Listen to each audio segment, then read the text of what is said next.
Good afternoon. I'm going to walk you through how to predict products of reactions. Now, as you probably remember, we have learned about 5 different reactions, but I'm only going to have you predict products for 3 of those. So one of the ones you will have to do is double replacement. And remember, the general equation for double replacement is AX plus BY yields AY plus BX. For single replacement, you can have 2 equations for that. You can either have A plus BY yields AY plus B. And this equation is representing cations or metals replacing metals or replacing other cations.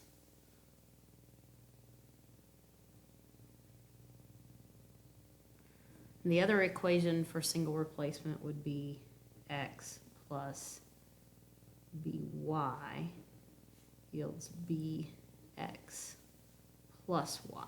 So you'll notice this time the anions switch places. And that is usually the non-metal, or it could be a polyatomic ion. So we'll just generalize it and say anions replacing anions. The other type of reaction that I will have you predict is combustion. So for combustion, remember you're always going to have a hydrocarbon. So I'm just going to put X and Y for the subscripts because those can be different. But your second reactant is always going to be oxygen. And your products are always water and carbon dioxide. All right, so we're just going to jump right in and start predicting the products for some of these reactions. For number 1, I need to write the formula for aluminum nitrate. And this is where you need to remember your charges. Aluminum is +1, +3. Nitrate is -1.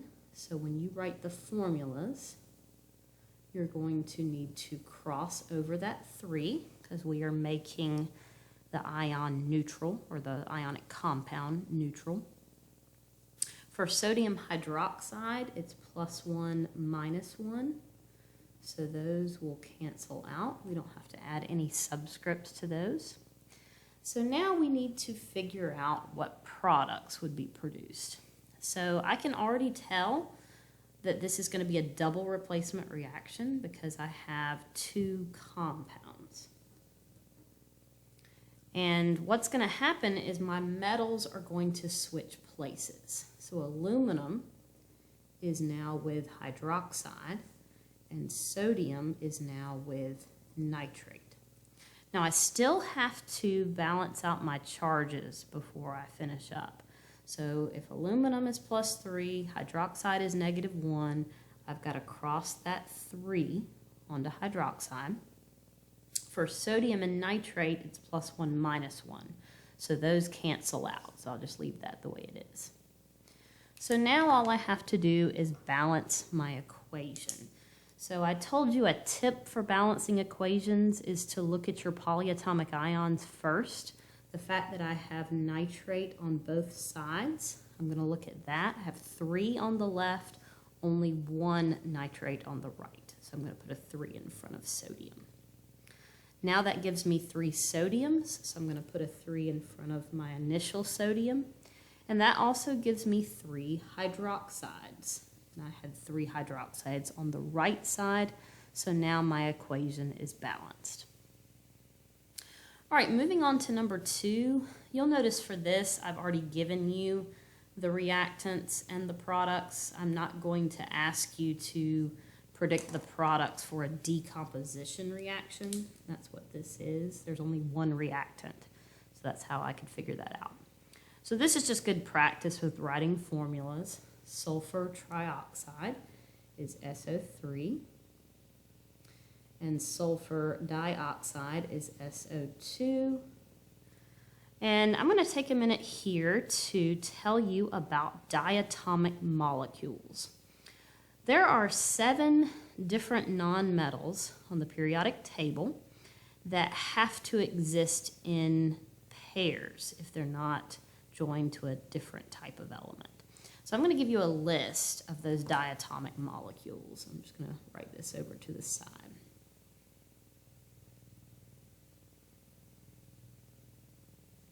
So for the diatomic molecules, you've got hydrogen, oxygen, nitrogen, and then you've got all of your halogens, F2, Cl2, I2, and Br2.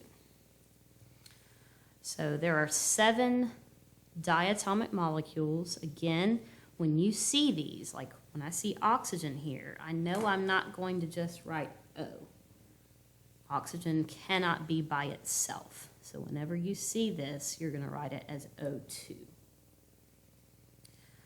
All right, so now I just need to balance my equation.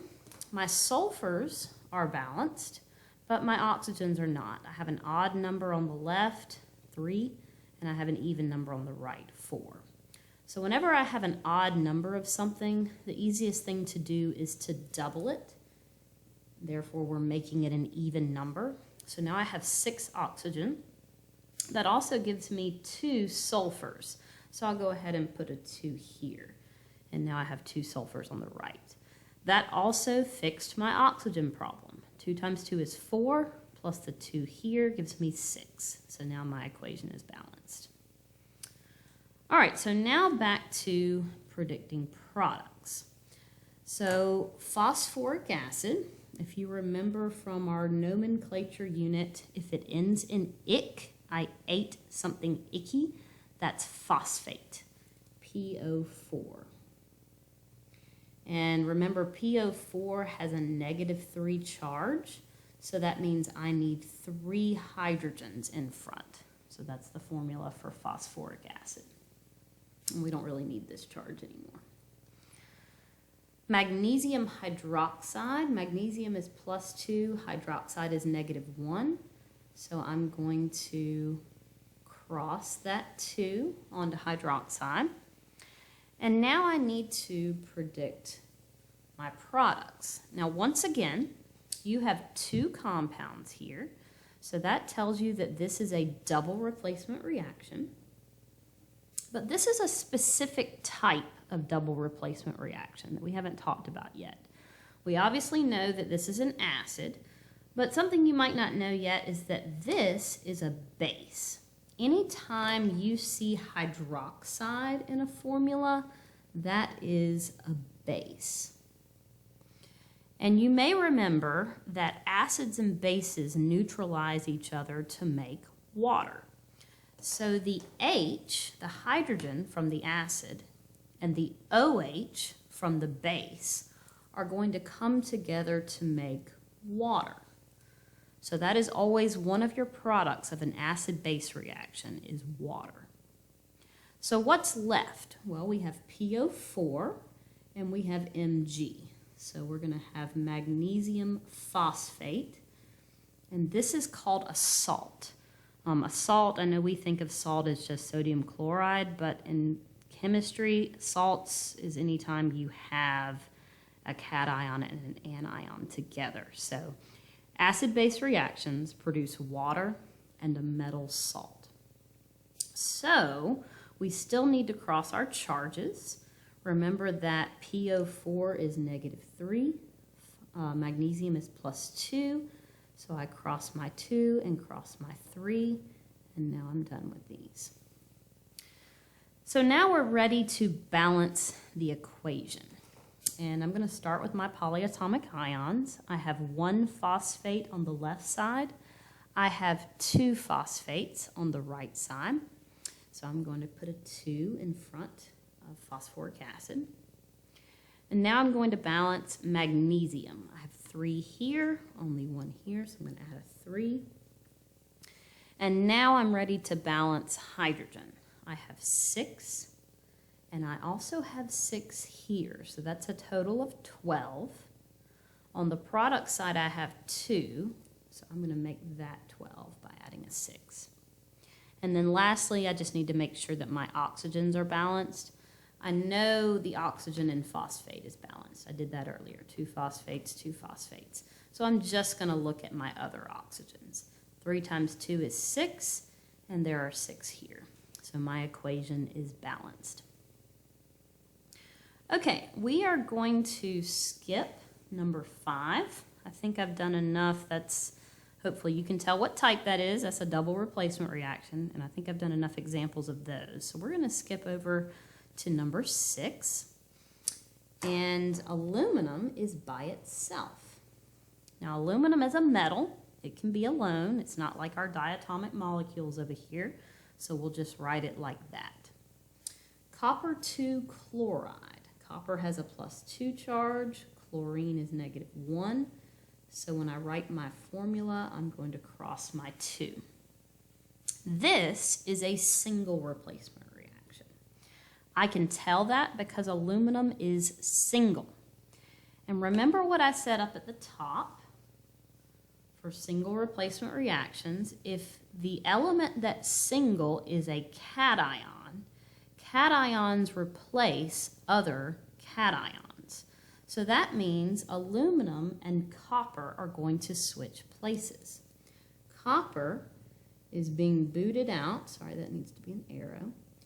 Copper is being booted out of the formula, and now aluminum is with chlorine. Don't forget, aluminum has a +3 charge, so I need to cross my 3. And now I'm ready to balance my equation. So I have 2 chlorines on the left, 3 chlorines on the right. So I'm going to balance that by putting a 3 and a 2. So 6 and 6. Now I need to balance aluminum, and now I need to balance my copper. Okay, so that is an example of a single replacement reaction. We're going to skip number 7, and we're going to move on to number 8. Propane is burned. So hopefully you are recognizing right now that this is a hydrocarbon, and you can't burn a hydrocarbon without oxygen. So this is a combustion reaction. Your products are always going to be carbon dioxide and water. And I don't know if you have noticed from your practice examples, but combustion reactions can be a little difficult to balance sometimes. We'll see if we run into that problem here. It's best to start with carbon. I have 3 carbons here, so I'm going to put a 3 in front of this carbon. Next, I want to balance my hydrogens. I have 8 on the left, 2 on the right, so I'm going to put a 4 here. And now I can look at oxygen. 3 times 2 is 6, plus 4 is 10, so I just need to put a 5 in front. So that wasn't so bad. Sometimes with combustion reactions, you end up with an odd number of oxygens, and you end up having to double all of your coefficients to make it work. So you've probably run into some examples like that in your other homework problems. Okay, so I have given you an example of all the types of reactions that you will have to predict products for. I'm going to let you finish the rest of the sheet on your own. Remember, there is a back to this, and the key is posted to Google Classroom and It's Learning, whichever one you find yourself using. Let me know if you have any questions.